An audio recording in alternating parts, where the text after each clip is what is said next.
Tengo un bolígrafo en la mano y un anillo en el dedo. All of these nouns in Spanish have a gender. Why is my finger masculine? Why is the pen masculine?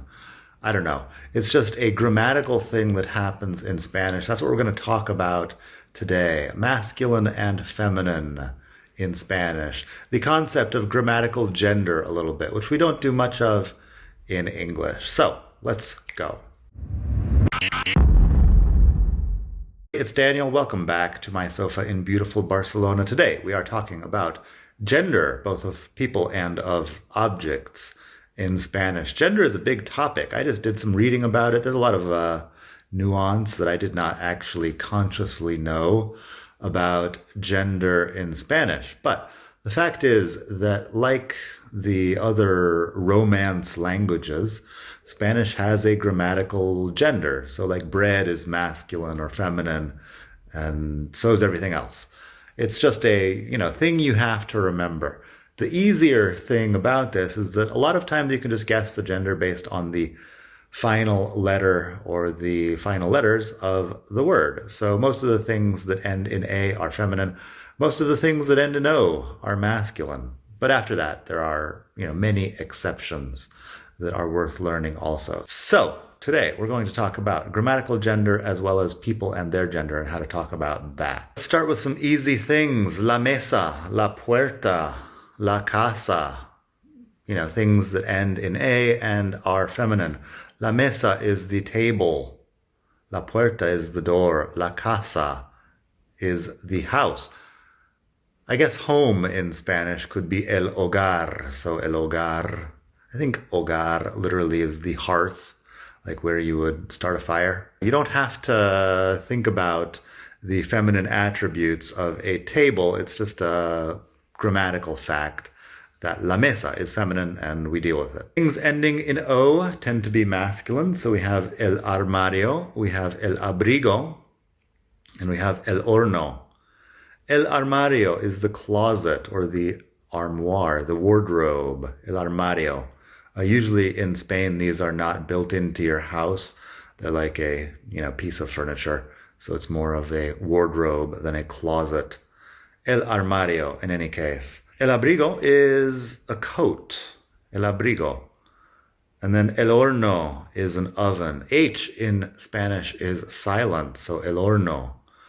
We just pronounce the O at the beginning and the O at the end. El horno. So those are things that are masculine and end in O. After that, there are some exceptions which are worth mentioning and noting. Some things that end in A are masculine. There's just a few that are going to be in any way important. El mapa is a map, the map. El mapa. El dia, that's one you see every day. El dia is masculine. The day is masculine. El sofá is masculine. El sofá. That logically is a sofa. I talked about another rule where el águila is feminine, but we use the masculine pronoun because the strong A at the beginning, the accented A at the beginning of el águila, águila.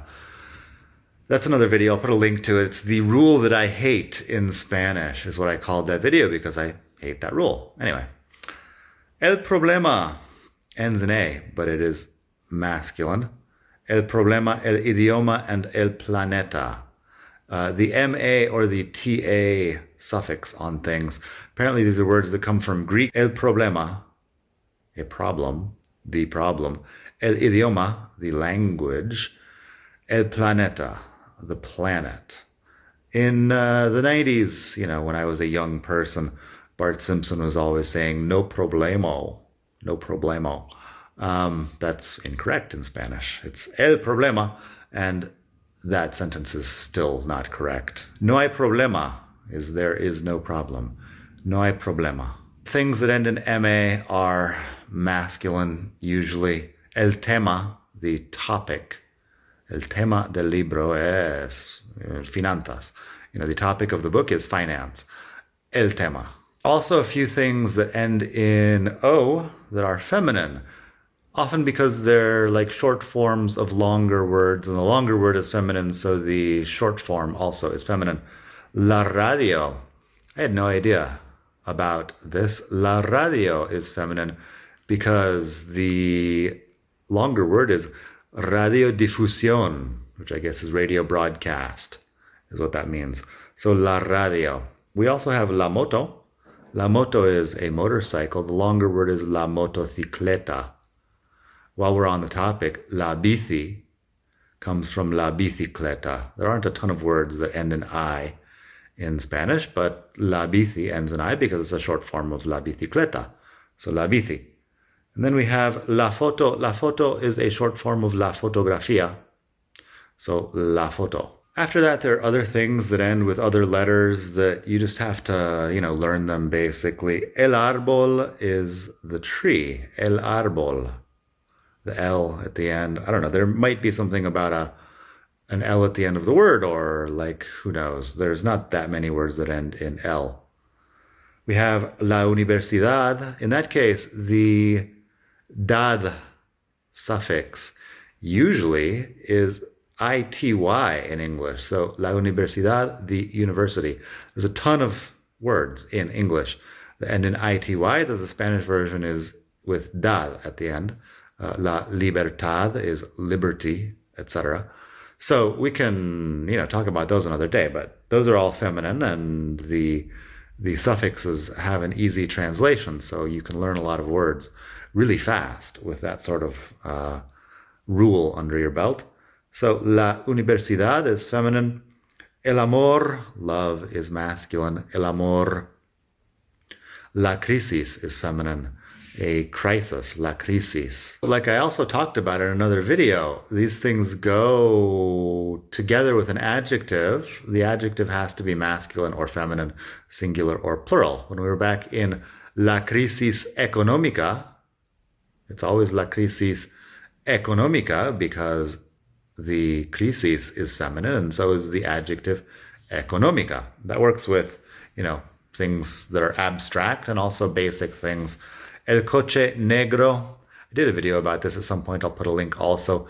El coche negro, the black car. La bici roja, the red bicycle. La bici roja. Roja ending in an A because the bicycle is feminine. El zapato blanco, the white shoe. El zapato blanco. But in plural, for example, las zapatillas rosadas, the pink tennis shoes. Las zapatillas rosadas. So gender and number agree in nouns and adjectives is a thing there. That's just a basic overview. Let's talk about people and their gender a little bit. In English, we have all these words that are gender neutral for people. In Spanish, that's less common. In Spanish, most words for people have a gender implied in them. So, for example, in English, if you say my friend, my cousin, my boss, my coworker, my doctor, my lawyer, my teacher, none of those words give you any indication of the gender of the person. But in Spanish, we do give an indication of the gender of the person by saying mi amiga or mi amigo. Mi amiga is a female friend. Mi amigo is a male friend. Cousin in English is gender neutral. In Spanish, it's mi prima, which is my female cousin, or mi primo, my male cousin. In Spanish, also, if you want to talk about my cousins as a mixed group, we would say mis primos. If we have, if I have 8 female cousins who came to my birthday party, I would say mis primas, because they're all female. But if I have a mixed group, I would say mis primos, the masculine referring to a mixed group. Boss in English does not have a gender implied in it, but in Spanish, jefe is a masculine boss and jefa is a feminine boss, la jefa. I'm actually doing this video because I saw something in writing, like on the window of a tattoo parlor, something about si tu jefe te despide, por lo menos que sea por hacerte un pedazo de tattoo, is what it said. That is a rather dumb statement. If your boss fires you, at least make it because you got a really awesome tattoo. is what that says. But technically, there's another aspect of this I would like to talk about in a minute. Coworker is gender neutral in English, but in Spanish, compañero de trabajo, compañera de trabajo. I talked about compañero, compañera the other day. It's, mate or buddy or somebody who does something with you, really. If it's compañero de gimnasio, it's one of the people from the gym, somebody who is training at the gym with you. If it's a compañero de trabajo, it's a person who works with you, etc. In the previous video, I said that compañero might be comrade, which sounds rather communist these days, but the translation on Google Translate that it gave for compañero was buddy. So that's hardly, any more realistic. The British say mate for people who do things with you. Mate can also be friend. There's sometimes an overlap between your friends and the people you do things with. Anyway, that's the thing. Doctor in English is doctor, but in Spanish you could have el doctor or la doctora. You could also have el médico y la médica. El médico is a male doctor. La médica is a female doctor. When we're talking about médico, médica, that's a medical doctor. You could use doctor, I guess, to talk about a person with a PhD who is not a medical doctor.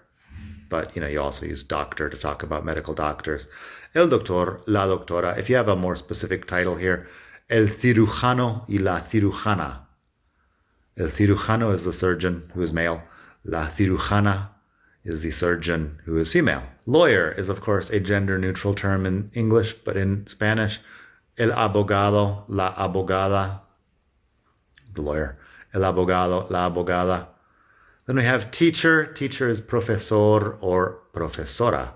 Of course, back in the day, we had, our long dictatorship here in Spain, and women were not really working outside of the home. So for the longest time, la médica was not something anybody needed to say. So I remember a friend years ago telling me, I think la médica sounds stupid. This was a female friend, by the way. I think la médica sounds stupid. It should be la médico.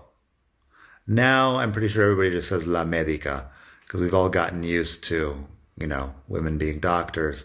Another one that I think is still a bit sort of up in the air is el juez and la jueza.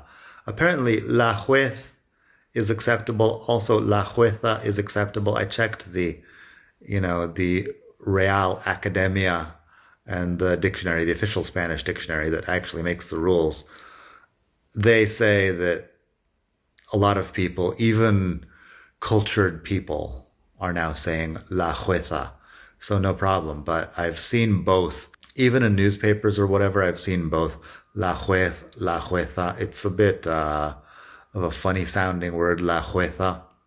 So some people just like to say la juez and be done with it. But of course, we have lots of female judges, and that's not the issue. The issue is just what we're going to do grammatically about it. Most other professions have words that are fairly obvious, can be masculine or feminine. La camarera, el camarero. In English, that one actually has a feminine form. Waitress is la camarera and waiter is el camarero.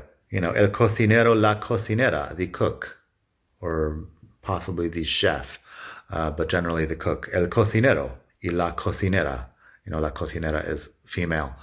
So things like that are not too hard. Let's talk about gender neutrality a little bit, because I talked about the tattoo parlor that said si tu jefe te despide. The fact is that it did not say si tu jefe te despide. It said si tu jefix te despide, which, pardon, my terrible pronunciation. It's not clear how you should pronounce this, but in Spanish, they're doing this too occasionally. The political correctness around gender, is causing people to try to get around the letter O or A and to be, gender neutral even when talking about unknown people. So jefe is masculine, jefa is feminine.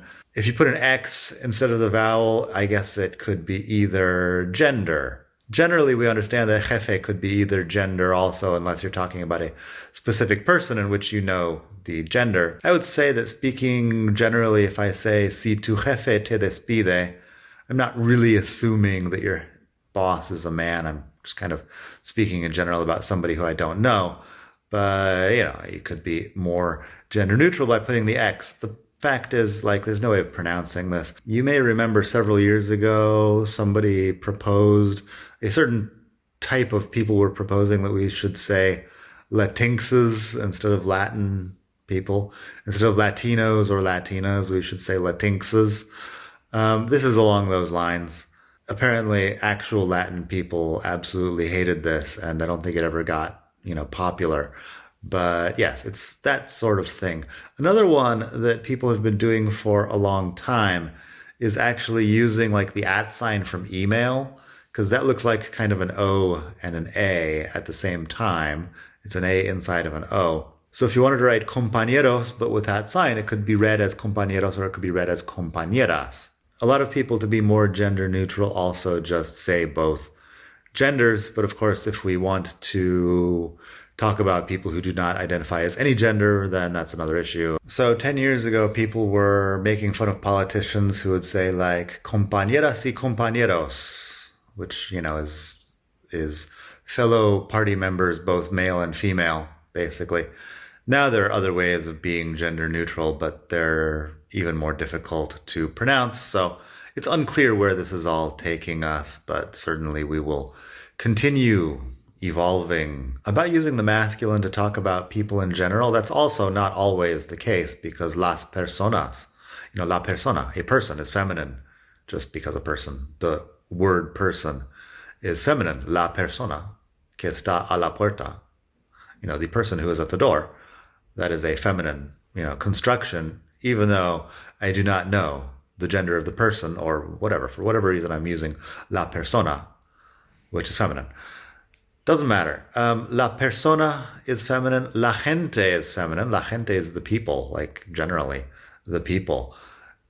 La población is feminine. La población, the population, which could be, the populace, the people who live in a place. La población de Barcelona, the population of Barcelona. All of these are, feminine words referring to everybody, basically. So I try not to read too much into, masculine or feminine genders on things. There's also some animals where generically to talk about turtles, turtle is feminine. La tortuga is feminine. If it's a male tortuga, I guess it's, el tortugo officially, but generally we would just say la tortuga to talk about turtles. La jirafa, a giraffe, is feminine also. Gender for barnyard animals in Spanish is another topic which we can talk about someday. Anyway, that's about all I've got for today. This is going to be a long video if I continue on with all of the nuances of sex and gender. Anyway, it's been great. I'm happy that you have watched up till now. Thank you very much for being here. You can donate to the cause at expatmadrid.com/donate. I have a lot of other videos up here, and if you're enjoying what I'm doing, expatmadrid.com/donate is where you can go to support the project. Also, the Spain to Go podcast is right here on YouTube or wherever you listen to podcasts. It's on Spotify, Apple Podcasts, etc. Spain to Go, the best podcast in the entire multiverse for all things Spain. That's all I've got for today. Hope you're having a great day wherever you are in the world. Hasta la próxima. Bye.